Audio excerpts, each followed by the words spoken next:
Well, feeling every bit of the second half of October out there on this Wednesday. Yeah, beautiful sunshine, but of course that wind bringing in some cooler air and temperatures struggling to even get into the 60s. It does look like the growing season should come to an end as we close out the week, if not tomorrow morning for some locations, probably across the board into Friday morning. Good news for the weekend.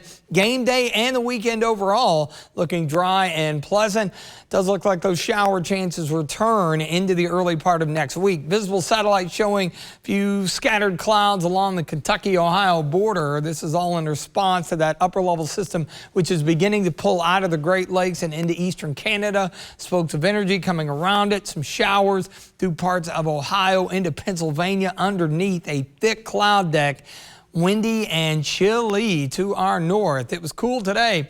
Mount Sterling in front of the Montgomery County Courthouse, 59. Note the west wind still up at about 15 to 20 with higher gusts. Once the sun goes down, I think that will take care of that. Nice blue sky, full sun. Jackson County near McKee, where it is 59 degrees. That's where we are along the I-64 corridor. Generally low 60s down south. Obviously, temperatures are beginning to back off a bit as we approach sunset within an hour or so, and our wind gusts are beginning to diminish. A couple of hours ago, an hour ago even, we were 30 plus still in a few spots. So there's the upper level system moving out.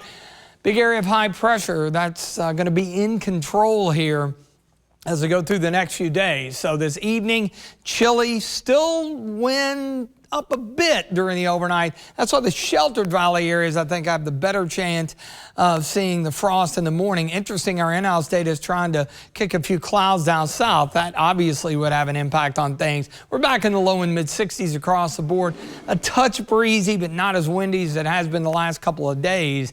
4 a.m. to 9 a.m. frost advisory tomorrow mornings. Keep that in mind. Those tender plants, potted plants, of course, bring them indoors. You can actually water your outdoor ones, and that will actually help that soil to absorb the heat and insulate it in addition to covering it up. And also, tomorrow morning is not going to be it. We've got some cold mornings to come. Thursday night into Friday morning, our coldest, and even into the weekend, probably looking at some additional frost. There's a freeze watch out for Friday morning. This will be our coldest morning, and this is when we're probably going to see the growing season come to an end area-wide as we drop down into the low 30s with a widespread frost, even freezing conditions in a few spots. Now, once we get past the frosty start, the rest of the day looks great. Should be nice, low 60s. That'll be nice for high school football as well. Maybe a few high, thin clouds, but again, that system out to the west stays put. So we're in great shape into the weekend. Nice for tailgating. Of course, a later kickoff at Kroger Field with Kentucky and Tennessee. Big rivalry game. It's going to be quiet, a few scattered clouds, but with a later kickoff and the later end of the game into the evening, all the way down to the low 50s. So, of course, dress for football weather. Second half of the weekend looking good as well. High pressure gives way.